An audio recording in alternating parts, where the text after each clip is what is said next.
Hello again from AM Builds. Today's video details the making of this full-size multifunction tabletop for my new workbench. If you have not already seen the overview of the bench, please find the link below. Also included is what to do if someone isn't paying attention and makes a mistake damaging both the template and the tabletop.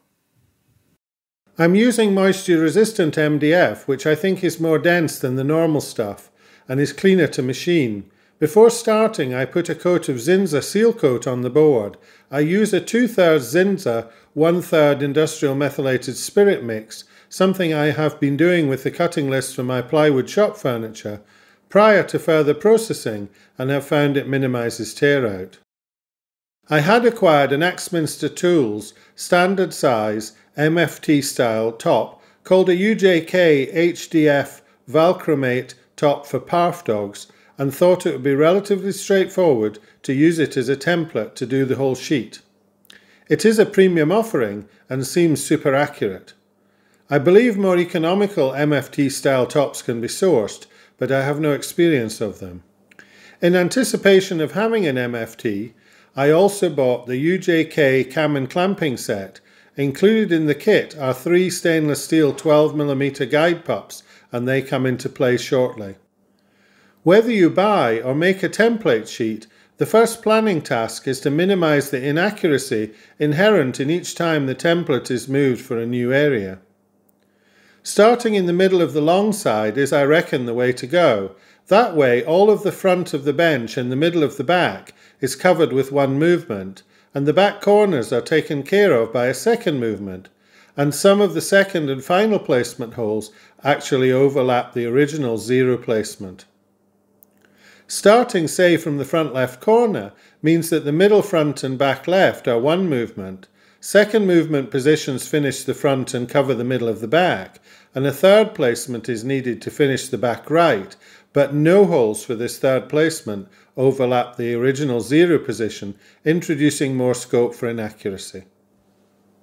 I am really pushed for width in my narrow 3.5 metre shop, and so I decided just to have 12 holes front to back, meaning the centre of the sheet coincides with the space, and I could trim the sheet by about 37mm on each side to make a clear margin of 30mm beyond the holes.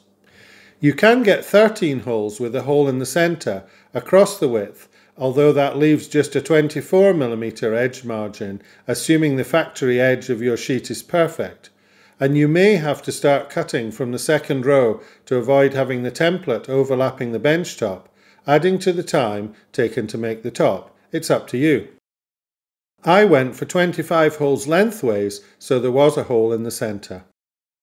My MFT style template is, I believe, the standard 1102 by 718mm in size, and therefore has margins of 71mm to the centre of the edge holes in both planes.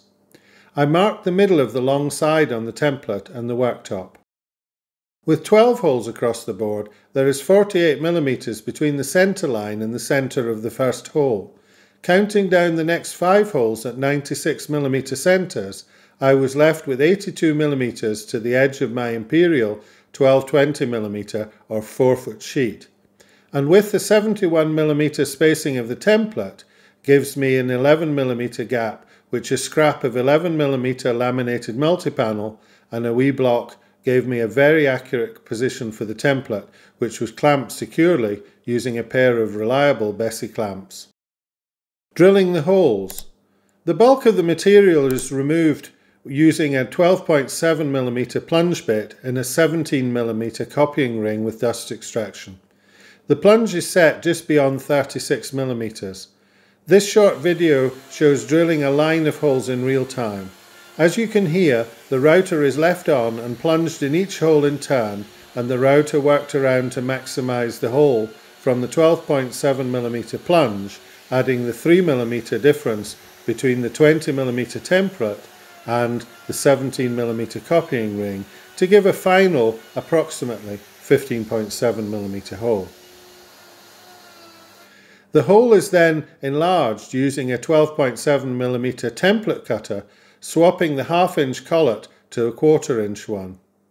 This time the bit is inserted in the hole stationary, the router is switched on and the holes enlarged to the 20mm of the template.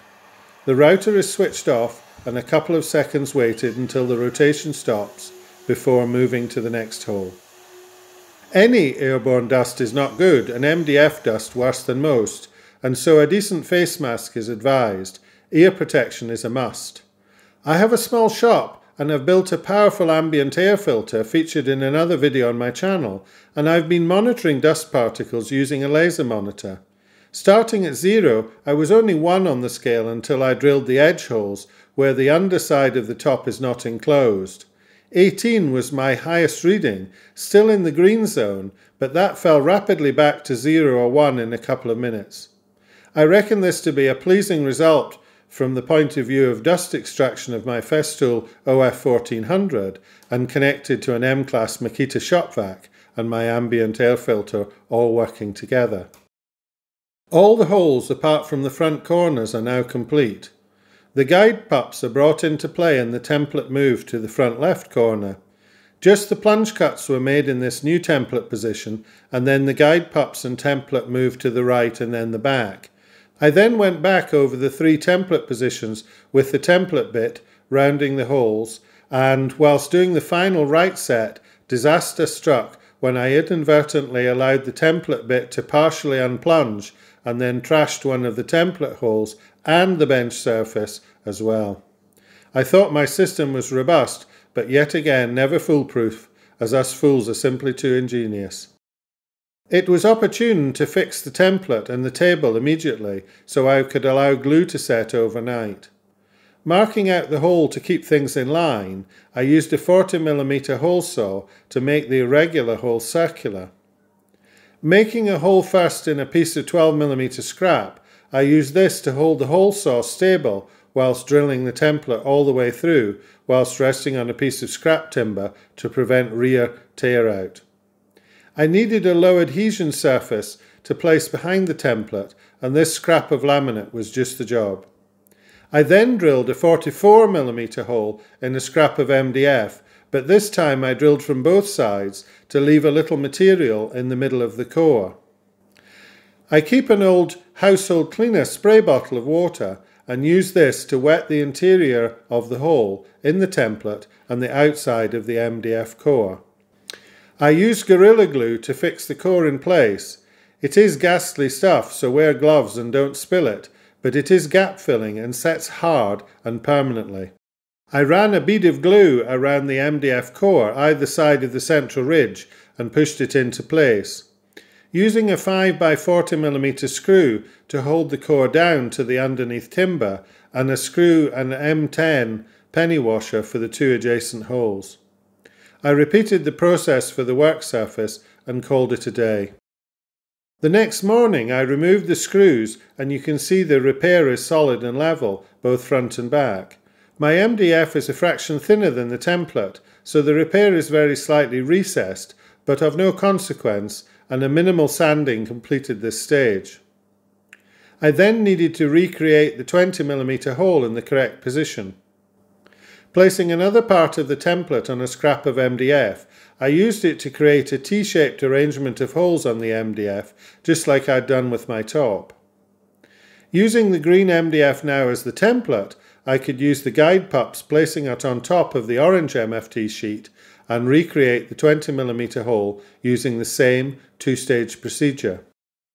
When I removed the MDF, the guide pup was quite tight in the hole, and although I could pop it out from the other side, there can be occasions when this is not possible, and I include a quick clip of what I do when struggling to remove a smooth round peg from a hole using some electrical tape. It increases your grip many-fold, and no damage is done to the object. Anyway, back to the worktop, and as you can see, I have done the first drilling of the repair using the orange template, but rather than changing the router bit, I proceeded to do the first drilling of the remaining 2 back corners before doing the second hole in the repair and the back 2 corners. That was all 300 holes made, leaving just the chamfers to be done. I wanted to create a 30mm boundary edge and using the guide pups in the appropriate holes and a 30mm strip of 12mm plywood ripped on the table saw to give me accurate setting out, I then used my TS55 rail saw to trim the top on all 4 sides, chamfering the edges, and the bench top is finished.